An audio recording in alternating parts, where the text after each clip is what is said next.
Hello, everybody. Happy week 5, flying through the semester here.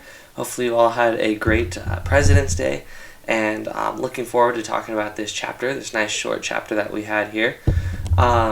So, our main focus question here are what are ways that traditional grading practices attract and incorporate our implicit bias, and how does that harm our students? Very big topic here, especially one to fit in such a short chapter. Sorry about that. Let me just move my mic out of the way here. The first thing that I thought of as I was reading through this and reflecting kind of on my own practices is that as we get to know our students a little bit better, it gets more easy to slip into that bad habit of grading based on what we know and we see about those students. Like, for instance, if I know that there's a student who is maybe more of a troublemaker, maybe more bound to like cheat on their assignments or try to like skate past, do whatever they can to, I don't know, then I'll grade them a little bit more closely versus a student who I know handles themselves very well in the class. They usually get good grades. I'll just kind of skim through it, which that's a terrible teaching practice because we should be looking at them and all of the assignments that we're grading with unbiased eyes, right? And grading it based on how well the content was portrayed and how well their knowledge was shown through that. So I know that I definitely fall into this trap. And then just kind of reading through what Feldman was saying in this chapter, he was talking about on page 60, he went through how when everything is given a point value, students feel like they aren't good enough to succeed. And there was a couple of student testimonies there that I thought were really interesting. It's like the student would not do well on one assignment, or they would get points marked off for just something that didn't have to do with the actual learning of the content, and they'd be like, well, I'm not going to get the grade I want, so why should I even try? And that just kind of ruins their whole rest of their time in that class, which is really not what we're trying to do. And then it also, on page 60 as well, described how traditional grading takes points from students who are tardy, it turn in assignments that are late, and other things like that, which is another pitfall that I think a lot of teachers, including myself, fall into. And it got me thinking about, what about students who can't get to school on time because they have to drive their little brother or sister to school or something like that? They have to help make breakfast in the morning, whatever it is.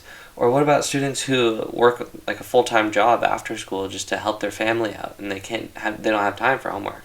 I think for those students there needs to be a lot more grace given and making sure that we're really assessing them on what they know and what they've learned rather than just like how on time they're turning in assignments, which is still an important skill, but not necessarily what a grade is supposed to be measuring, right? Some of these other questions here we're looking at. What confidence or uncertainties do you have that two teachers would assign the same grade? Looking at my school, not very confident, honestly. Two teachers came to mind. They share a classroom. They share a lot of their lessons, and they work really closely together. I think they would probably have the same grade for a student because they see really eye to eye. But across the science department that I work in and across the school, everybody thinks a little differently. Their classes are structured a little differently, so I think there would be tons of differences. One thing that would help that, I think, would be, I wrote it down here somewhere. Oh, there it is.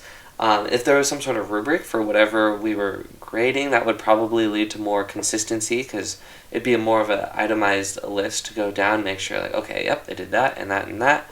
So that would be something that would make it a lot more aligned. Are there teachers labeled hard or easy graders, and what defines them as that? I thought this was really funny because my students labeled me kind of as a hard grader, and I thought that was really interesting because I don't really see myself as one. So last semester, at the end of the semester, all the students in the whole school did kind of a course analysis survey to talk about things that went well, things that didn't go well in all of their classes, things that suggestions that they could give to their teachers, anything like that. So most of my students kind of said similar things where I'm the cool teacher and they enjoy being in my class, but I'm a tough grader. And the first part I kind of knew because, I'm a 26-year-old young guy full of energy teaching a class full of freshmen in high school. But the hard grader thing I thought was kind of interesting. But some of them like went further and said that I didn't provide enough feedback. So that was a point of emphasis for me. And how that made me feel is it kind of lit a fire underneath me and really wanted me to do better in that area. So we've been reviewing a lot more assignments. I've been going over what was expected of them more frequently, making sure to give them rubrics, making sure that all of their needs are met so they know what exactly they need to do. Right? And that kind of leads me into next steps. So thinking about this chapter, some next steps that I was thinking about are incorporating student learning reflections where they're kind of assessing their own learning and making that a part of their actual grade so that they can see like, okay, yeah, I learned that, I deserve this, or I did not learn that, I deserve this. So there's a quote on page 61 that says, mastery goals have been found to improve students' persistence and a greater sense of well-being. And that's what it's all about. We want our students to be persistent in what they're doing. We want them to be proud of the work that they're doing. So I think having them reflect on their own work would be a good way to do that and to improve a better growth mindset. And then for me personally, just giving more and more feedback, having more structured instructions and rubrics to make sure that students know what they're doing. Okay.